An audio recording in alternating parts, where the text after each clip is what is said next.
भएर चाख्नुहोस् यहाँको अर्ग्यानिक किवी है एकदम मिठो लाग्यो मलाई र त्यस्तो थाक्रा लाउनु पर्दैन थाङ्ग्रो लाग्नुपर्छ फालमको पोस्ट उठाएर लाएर यसरी तारले रोप्दा पनि भयो हजुर यसरी यस्तो प्रकारले है यसरी हुने पहिलादेखि गर्नु भएको होला यो खेती त तपाईँ अब त भन्दा 3-4 वर्ष जति भयो होला 4-5 वर्ष बेसी भयो होला हुन त हजुर फुल्ने मात्रै रहेछ भाले चाहिँ फुल्छ मात्रै है हजुर पोथी चाहिँ फल्ने पोथी चाहिँ फल्ने तर पोथीहरूदेखि चाहिँ फरक रोप्नु पर्यो हजुर हेलो एभ्रिवान अहिले हामी यहाँनिर किवी को सेट लिन अथवा किन्न आइरहेका छौँ नेपालको सन्दकपुर गाउँपालिकामा है यहाँनिर किवीको बिरुवाहरू पाउने कुरा सुनेर हामी किवीको बिरुवा लिनु आएका छौँ र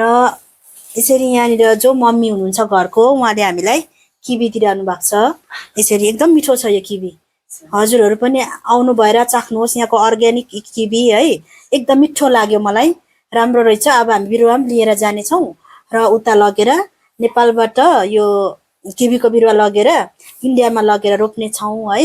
हजुरहरूले यो भिडियोलाई पुरा हेर्नु होला र आजसम्म जतिजनाले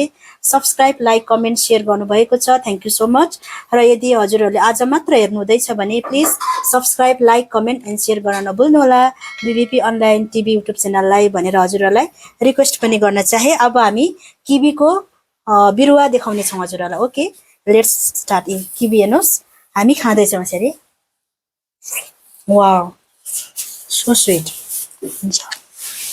नफलेम फलफुल रोप्नु मनपर्छ एप्पल यस्तो हजुर फलिदियो भने राम्रो बेच्नै परेन खानु भए फलफुल रोप्नु हजुर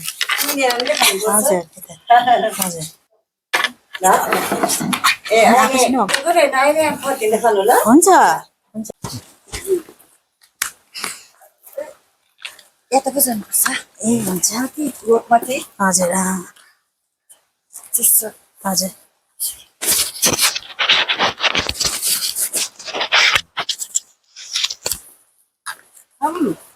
हजुर हुन्छ ल अहिले पहिरो हो है पुरा यता त पहिरो गएछ हजुर फरक फरकमा रोप्छ हजुर फरक त यो यसरी हेर्न अब यो यतिमा कति भयो यति छोड्दो रहेछ जमिन चाहिँ यसरी जमिन छोड्दो उयो पर 1 बोट हो अनि यहाँ 1 बोट हजुर हजुर यसरी यतिको डिस्टेन्समा रोप्नु पर्यो हो यति टाढामा रोप्नु पर्ने छ हजुर अनि यो बीचमा चाहिँ जे रोप्दा पनि भयो हजुर यसरी यस्तो प्रकारले है हो यसरी हुने पहिलादेखि गर्नु भएको होला यो खेती त तपाईँ अब त भन्दा 3-4 वर्ष जति भयो होला 4-5 वर्ष बेसी भयो होला हुन त हजुर धेरै फुलहरू पनि नि लान्छ फुलहरू हजुर एकदम राम्रो नि यसरी अर्ग्यानिक कुराहरू है यहाँ उमारेर मार्केट पनि राम्रै रहेछ नि त यतिको हजुर हजुर यो अनि यहाँसम्म बिरुवा रहेछ कि यो कुन चाहिँ मन पराउँछ अब यो चाहिँ बिरुवा यसरी गर्छ यो नानीले यहाँ बाँधेर यो के गरेर यसरी बनाउँछ हजुर यसरी अन्त हामी त गर्दैनौँ नि यहाँ यो चाहिँ बाँचेछ यो चाहिँ भाले पोथी हुन्छ है यसमा यो भाले पोथी हुने रहेछ पोथी मात्रै रोप्दा पनि नहुने भाले नि चाहिँदो रहेछ यहाँ भएको चाहिँ यो पोथी होला सायद नि भित्तामा छ भन्दै थियो भित्तामा यहाँ पनि छ छन्छ उतै मतलब भित्तामा पनि छन्छ छ भए त्यो भित्ताको हो न यो भित्ताको नि अब हजुर हजुर यो चाहिँ अब यसलाई चाहिँ रोपिसकेपछि चाहिँ मचान लाउनु पर्यो होला लाग्नु पर्दैन आफै हुन्छ यस्तो बारी आफै हुन्छ मल चाहिँ लाग्नु पर्ने रहेछ माटो चाहिँ दिनु पर्ने रहेछ मल लाग्नु पर्छ अलिक उहीमै हुन्छ त्यस्तो थाक्रा लाउनु पर्दैन थाङ्ग्रो लाग्नुपर्छ फालमको पोस्ट उठाएर लाएर यसरी तारले दिनुपर्ने छ अनि त्यो तारमाथि यसरी गएर फल्छ यसरी हजुर हजुर यो चाहिँ उयो नि हजुर हेवाट हेवर फल हौ म त के चिन्नु न यहाँ जो मम्मी हुनुहुन्छ हजुर उहाँको हजुर तपाईँ मम्मीको छोराले गर्नुहुन्छ यो काम हजुर आज छोरा हुनुहुन्न त्यो भएर चाहिँ मम्मीले चाहिँ हामीलाई अब दिनु हुँदैछ त्यही भएर अब मम्मीले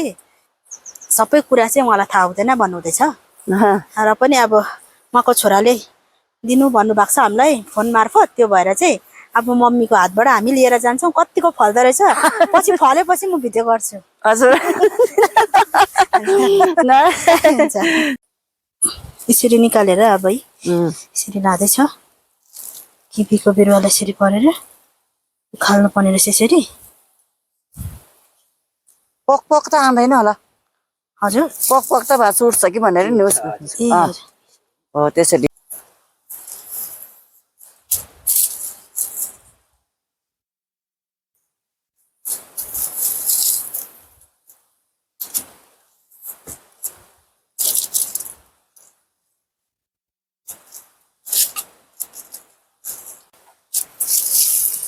अलि मोटो मोटो जस्तो रहेछ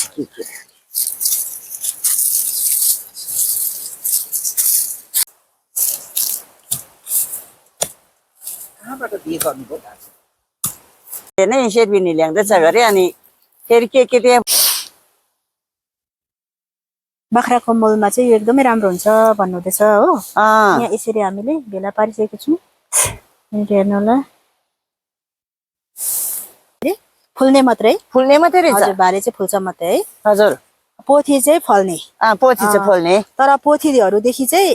फरक रोप्नु पर्यो हजुर हजुर फाल्टो यही भित्ताको भन्यो हो मतलब भित्ता भनेपछि यही भयो भाले हजुर ए हुन्छ हुन्छ हुन्छ त्यसले गर्दाखेरि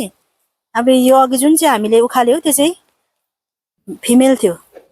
यो चाहिँ मेल हो त्यसरी हामीले उखाल्दैछौँ यहाँनिर